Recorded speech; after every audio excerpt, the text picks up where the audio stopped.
ہاں کوئی کرپ تو دم کرے تو پھر اس کے دم میں کیا دم ہے، وہی تو بے دم ہے.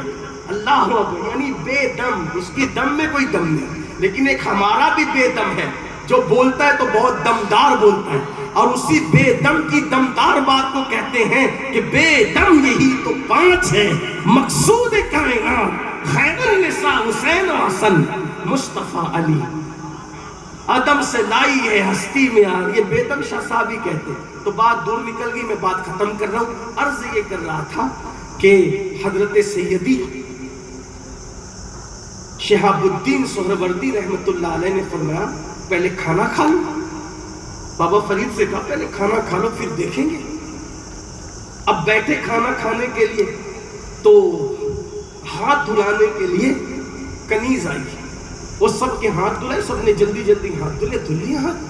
جب بابا صاحب کی باری آئی، ابھی 12-14 سال کی چھوٹی سی عمر، ان کی باری آئی تو ہاتھ دھلے تو 1 لوٹا گیا، 2 لوٹا گیا، 3 لوٹا، 4 لوٹا، 5 لوٹے پہ لوٹا ختم ہوتا گیا. تو کچھ لوگ ایسے ہوتے ہیں نا جو تھوڑا دیر ہوشیار قسم کے ہوتے ہیں، جن کو ہر معاملے میں کیڑے ہی نظر آتے ہیں، تو ایک دوسرے کو کونی کا اشارہ دینے لگے، یہ دیکھو ہاتھ دھونے کا ڈھنگ نہیں ہے اور آئے مرید ہونے. یہ مرید ہونے کے لیے، یہ مرید ہوں گے اتنے بڑے پیر سے. لیکن سرکار شہاب الدین عمر سروردی جان گئے یہ لوٹے پہ لوٹا کیوں جا رہا ہے. لیکن اب بدگمانی بھی تو اچھی چیز نہیں، سب کھا چکے پھر ہاتھ دھلائے تو سب نے دھلا، بابا صاحب نے بھی نارمل دھل لیا.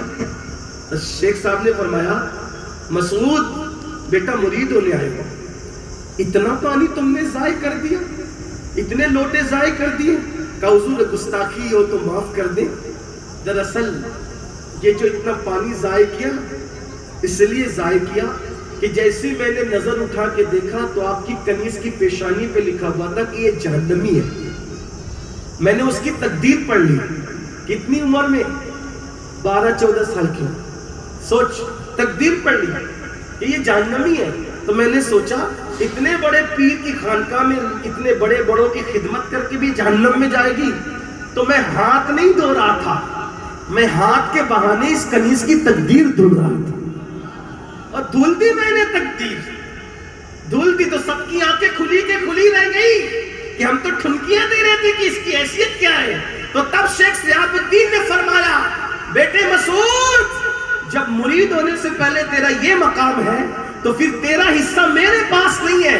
ہندوستان میں دلی میں میرا بھائی رہتا ہے جسے دنیا قطب الاقطاب سید قطب الدین اوشی کے نام سے جانتی ہے. جا تو جا کر کے اسی کا مرید ہو جا، تیرا حصہ اسی کے پاس ہے اور تو وہیں چلا جا. تو اس وقت لوگوں نے پوچھا فرید ہم نے سنا ہے انسان کو پیر یہ مقام عطا کرتا ہے، لیکن پیر کا مرید ہونے سے پہلے یہ تجھے مقام کیسے ملا؟ فرمایا میری ماں کی تربیت نے مجھے یہ مقام عطا کر دیا. ماں کی تربیت نے یہ مقام عطا کیا ہے، میری ماں نے یہ تربیت کی ہے میری. اور پھر جب سرکار قطب الدین بختیار کاکی کے پاس پہنچے تو بابا قطب الدین نے مرید کیا، اور مرید کرنے کے بعد کہا تجھے چلہ کرنا ہے، اور چلہ کرنے کے لیے بٹھایا تو سرکار غریب نواز آئے. ان دنوں غریب نواز سرکار بھی ظاہری طور پہ حیات. دلی آئے تو سب مرید آئے، بابا صاحب نہیں آئے. سارے مرید ملنے آئے دادا پیر سے، لیکن قطب الدین بختیار کاکی کا ایک مرید بابا فرید ملنے نہیں آئے، حجرے میں عبادت میں مشغول تھی.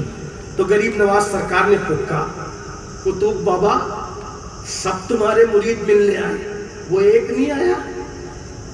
کہا سرکار وہ حجرے میں بیٹھا ہوا ہے. تو کہا ابھی بلاتا ہوں. نہیں، اب ہم خود جائیں گے اس سے ملیں گے.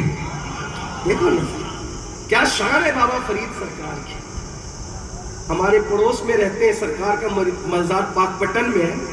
میری تمنا ہے، میں دعا کرتا ہوں اللہ پاک تو نے سب بزرگوں کے مزارات دکھا دے.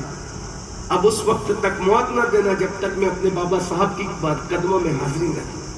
بڑی بارگاہ ہے. ارے جو پیر ہو محبوب الہی اور صابر پاک جیسے، کیا ہستی ہوگی. ولی لوگ جانتے ہیں، اولیاء کو پتہ ہے ان کا بابا فرید کا مقام کیا ہے.